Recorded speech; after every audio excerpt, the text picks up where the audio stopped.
भरपूर आहे. आमचं सरकार आहे, तुमचं सरकार आहे. हे सरकार म्हणजे आपलं सरकार आहे. जे सांगेल, जे मागेल. कोणाला जाणार सीट हे पण माहिती नाही, उमेदवार डिक्लेअर नाही महायुतीचा, आणि थेट आज त्याच ठिकाणी उद्धव ठाकरे यांची सभा देखील होती. नाही, माननीय शिवसेना पक्षप्रमुख उद्धव ठाकरे हे आज पालघर लोकसभा मतदारसंघात बोईसर येथे शिवसेनेचे उमेदवार भारती कांबळे यांच्यासाठी जाहीर सभा घेत आहेत. आणि त्या सभेसाठी संपूर्ण महाविकास आघाडी, मग काँग्रेस असेल, राष्ट्रवादी काँग्रेस असतील, डावे पक्ष आहेत, अनेक आदिवासी संघटना आहेत,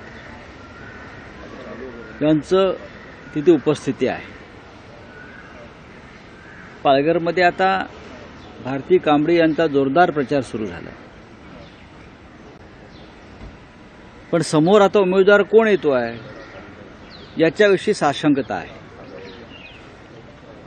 शिवसेनेतून जे पक्ष सोडून तिथे गेलेले आहेत गावीत, त्यांच्याविषयी मी आत्ताच बातमी वाचली की त्यांना, ते जरी शिंदे गटात असले तरी त्यांना कमळावर निवडणूक लढायची आहे. ही परिस्थिती आहे. अद्याप ठाण्यातला उमेदवार जाहीर होऊ शकला नाही. कल्याणमध्ये गोंधळाचं चित्र आहे.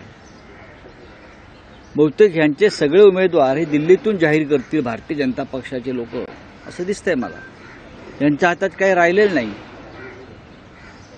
बोला सर, कोल्हापूरमध्ये धनंजय मंडलिक यांनी आमिष देश दिला एक प्रकारे की कागल आणि कनगड या विधानसभामध्ये जो जास्त सीट देईल त्याला 5 कोटीचा निधी दिला जाईल, बक्षीस आमिष दिला जातं. तर दुसरीकडे कोकणात नितीश राणे सरपंचांना दम देत आहे की जर आम्हाला समर्थन दिलं नाही, जर आम्हाला लीड दिला तर तुमची कामं होऊन देणार नाही. म्हणजे आमिष दिलं जातं. कोल्हापूर, हातकलंगणे आणि कोकणामध्ये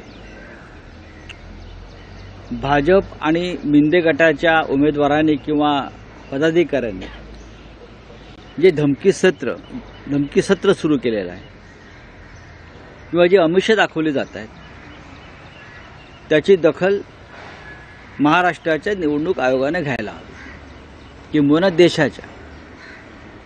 तुम्ही आमिष दाखवता 5-5 कोटीचा निधी देण्यासंदर्भात, तुम्ही सरपंचांना धमक्या देताय. एका बाजूला तुम्ही विरोधकांवर आचारसंहिता अत्यंत कडक आणि कठोर पद्धतीने लावताय, आणि त्याच वेळेला सत्ताधारी पक्षाचे लोक सरपंचांना धमक्या देत आहेत, मतदारांना आमिष दाखवत आहेत. हे चित्र लोकशाहीसाठी मारक आहे आणि निवडणुका योग्य पद्धतीनं होत नाही आहेत याचं हे चित्र आहे. सर, विकासाच्या विधान केलं. अमित शाह महाराज हे कोल्हापूरचे खरे वारसदार नाहीत, त्यांना दत्तक घेण्यात आलेलं होतं असं मंडलिक म्हणाले. मग मंडलिक वारसदार आहेत का? या मंडलिकांचे वडील सदाशिवराव मंडलिक माझ्या माहितीप्रमाणे शाहू महाराजांच्या खूप जवळ होते, आणि शाहू फुले आंबेडकरांचा विचार घेऊनच सदाशिवराव मंडलिक हे राजकारणामध्ये काम करत होते. कोल्हापूरची गादी ही शाहू महाराजांची गादी, शिवाजी महाराजांची गादी. त्या गादीविषयी महाराष्ट्राला नेहमीच आदर आणि श्रद्धा आहे. या निवडणुकीत तुमच्या पायाखालची वाळू सरकते आहे हे म्हटल्यावर तुम्ही महाराष्ट्राच्या श्रद्धास्थानांवर ज्या प्रकारे चिखलफेक करताय, हे लक्षण चांगलं नाही. शाहू महाराजांनी महाविकास आघाडीचे उमेदवार म्हणून जी भूमिका घेतलेली आहे, त्या आधीपासून ते सामाजिक कार्यामध्ये आहेत, कोल्हापूरच्या घडामोडीमध्ये काम करत आहेत. अशा वेळेला राजकीय स्वार्थासाठी जे उमेदवार आहेत, काय त्यांचं नाव, मंडलिक, त्यांनी ही भाषा वापरावी हे महाराष्ट्र सहन करणार.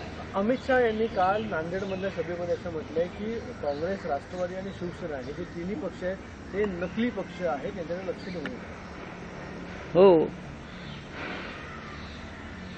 त्यांनी जे विधान केले ते आधी विधान या देशाचे पंतप्रधान नरेंद्र मोदी यांनी केलं होतं. आपल्याला माहिती आहे. दृष्टिकोनाने कोणी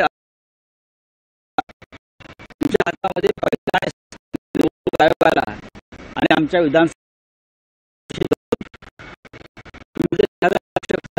ठरवलं असेल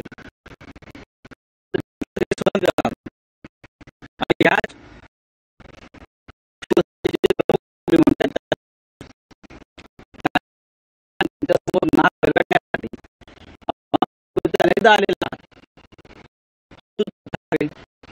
तीच शिवसेना आणि तीच मातोश्री स्वतः आला होता आम्हाला पाठिंबा द्या हे सांगण्यासाठी 2019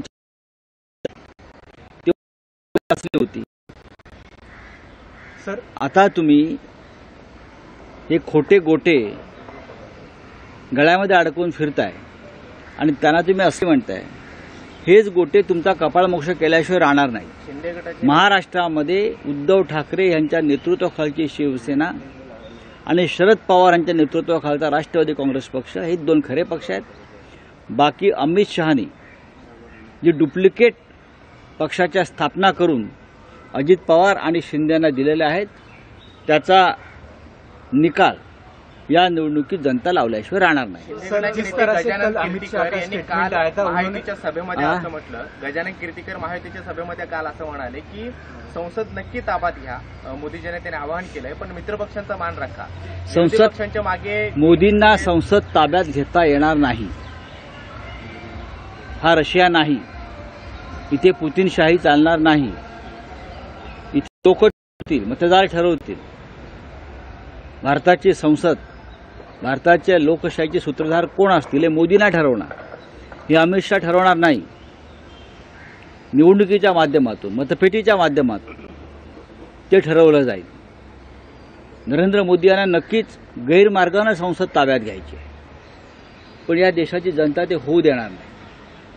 बोलिए सर, हिंदी में जानना चाहेंगे, कल अमित शाह जी का स्टेटमेंट आया था, उन्होंने कहा महाराष्ट्र में 2 डुप्लीकेट पार्टियां हैं. देखिए, प्रधानमंत्री मोदी जी आए थे चंद्रपुर में.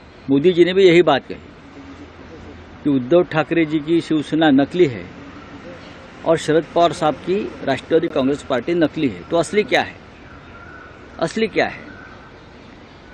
जिसको आपने हमारे पार्टी से तोड़कर आपके चरणों में बिठाया है वो एकनाथ शिंदे असली है, या जिसके ऊपर आपने सिंचन घोटाले के सबसे बड़े आरोप किए थे 70,000 करोड़ के, और जिसको आप जेल में भेजना चाहते थे अजित पवार, उनकी पार्टी असली है.